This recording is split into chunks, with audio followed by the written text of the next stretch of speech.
transformada em igreja. A velha Grécia acabara. O grande templo já havia tombado. Suas colunas balançaram num terremoto. Suas pedras foram saqueadas para construir uma fortaleza contra os invasores bárbaros. Com o mundo clássico sendo abandonado, os rios locais se encheram de sedimentos amarelos. E foi isso que protegeu as ruínas de Olímpia, preservando as ferramentas e a xícara de Fídias para nós.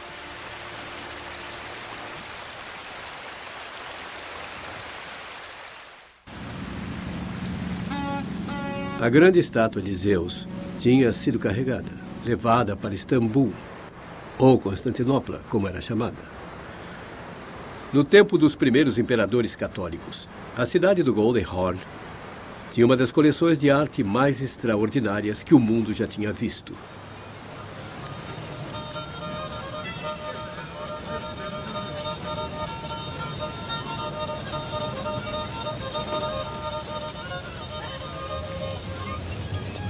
Este círculo de tijolos marca a entrada no palácio do devoto cristão eunuco Louses. Ele comandou o fechamento dos templos. Ele colecionava esculturas pagãs e as expunha em seu palácio. O maior prêmio de todos ficava no final do corredor. Uma estátua de Zeus de 800 anos. Ela ficava ali no nicho, como no fundo de uma igreja, tão alto como aquelas árvores. Aqui ficou por 60 anos, mais ou menos. Então foi destruída numa revolta na cidade. De certa forma, ainda está aqui até hoje, porque a grande face do Zeus de Fídias se tornou a face de Cristo onipotente para a Igreja Oriental.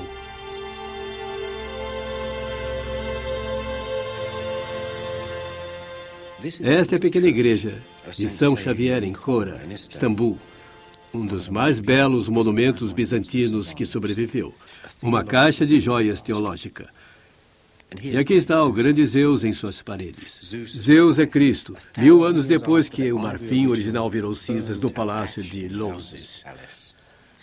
Lá está São Pedro segurando as chaves do paraíso. Ele sempre é mostrado assim, como um homem de rosto amedrontado, cabelos longos e crespos e uma barba curta e loira. Agora, vejam São Paulo. Ele sempre é mostrado assim, completamente diferente. Pouco cabelo, testa pronunciada, barba longa e desordenada e um grande nariz de gancho. Qualquer um que viesse à igreja saberia quem eles eram apenas pela forma tradicional de retratá-los. Agora, olhem para cima, sentado em seu trono, o Zeus olímpico, como Cristo. Como é que um deus pagão chegou a assumir a própria imagem de Cristo? Bem, para começar, o Zeus olímpico do Palácio de Louses era uma coisa maravilhosa por si só. E, por outro lado, a mesma estátua já tinha assumido a imagem de divindade suprema durante quase 1000 anos.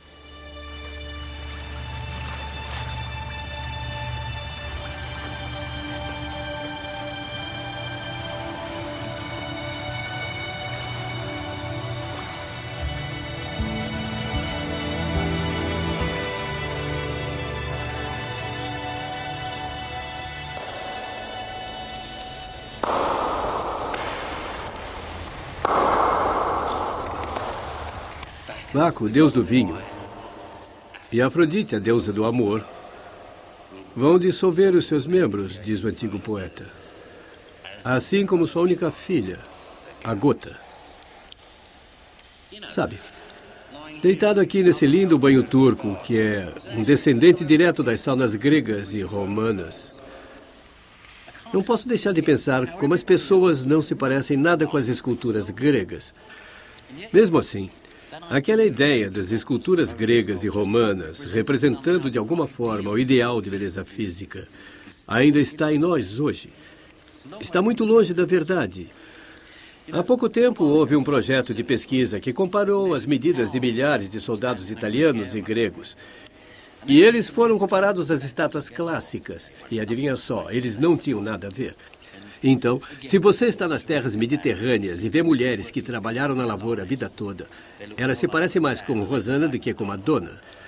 Mesmo assim, a ideia dentro de nós, que existia uma figura clássica tentando sair, ainda é muito forte na ginástica aeróbica, nos regimes e tudo mais. Então, de onde foi que saiu esse incrível ideal de beleza clássica e por que ele ainda está conosco? A resposta curta é claro, é a cultura grega. Suas imagens antigas ainda estão vivas em nós. Os escultores, como Fídias, fixaram a imagem básica do corpo como estátuas como a de Zeus. Nos séculos que se seguiram, a escultura se tornou mais animada, o que muitos ocidentais poderiam chamar de mais natural.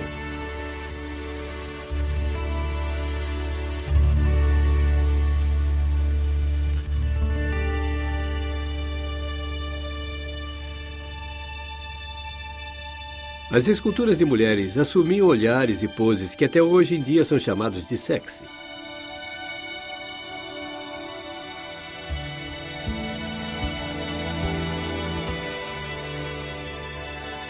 E os homens assumiam ações como na vida.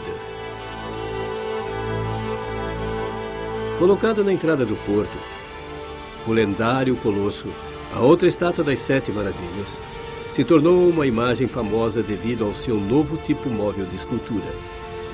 Acima de tudo, esta era uma imagem criada por artistas que trabalhavam nos retratos de um único homem, Alexandre o Grande. Vejam a ruga da testa de Alexandre. É bem real ou não? Como se ele tivesse franzido a testa. O cabelo também, parece que o vento está batendo nele. E está todo despenteado, como cabelo de verdade. E sua face também. Venha até aqui e olhe direito. Você vai ver que o escultor fez 4 movimentos diferentes através do rosto. Um para o bochecho, um para o nariz, um para a boca, outro para o queixo. E muito interessado na pele, esse cara. Ele está interessado na pele, se esticando sobre o músculo. Você tem a sensação de que se uma mosca pousasse nesse mármore, ele tremia. Alexandre mudou a história. Por isso, esse novo tipo de escultura é tão apropriado. Ele mudou a história quando marchou da Macedônia até a Índia. Ele priorizou os assuntos humanos. Houve um tempo quando se dizia, antes ou depois da conquista de Alexandre, Alexandre se tornou um homem de destino no tempo.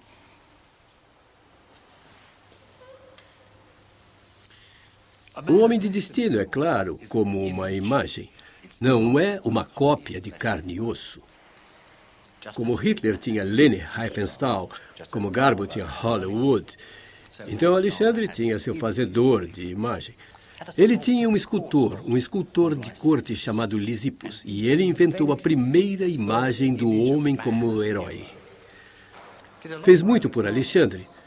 Uma coisa que ele fez foi pegar as curvas sutis da escultura grega e abusar delas. Você pode ver nesses torsos, eles vão para baixo, as pernas atravessam. É um homem real de força e vigor. Esse músculo aqui mostra que Alexandre era um poderoso lançador.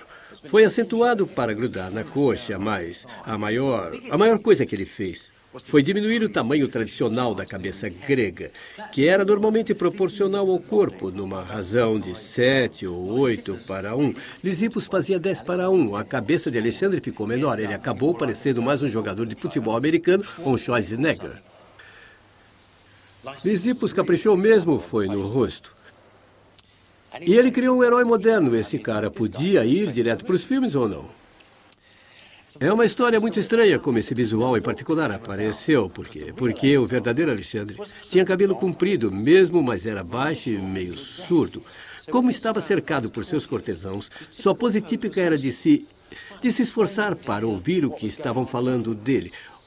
O que Lisippus fez, o criador de ícones clássicos, foi transformar esses defeitos em poses heróicas para que os alongamentos, as viradas, se tornassem uma pose como se ele estivesse dirigindo exércitos. E é claro, isso fazia com que a boca torcesse um pouco e abrisse um pouco. O que Lisippus fez para nós aqui foi realmente a primeira imagem de um astro. Partes disso sobrevivem em cada foto de astro, de Byron a Brando até o morto James Dean.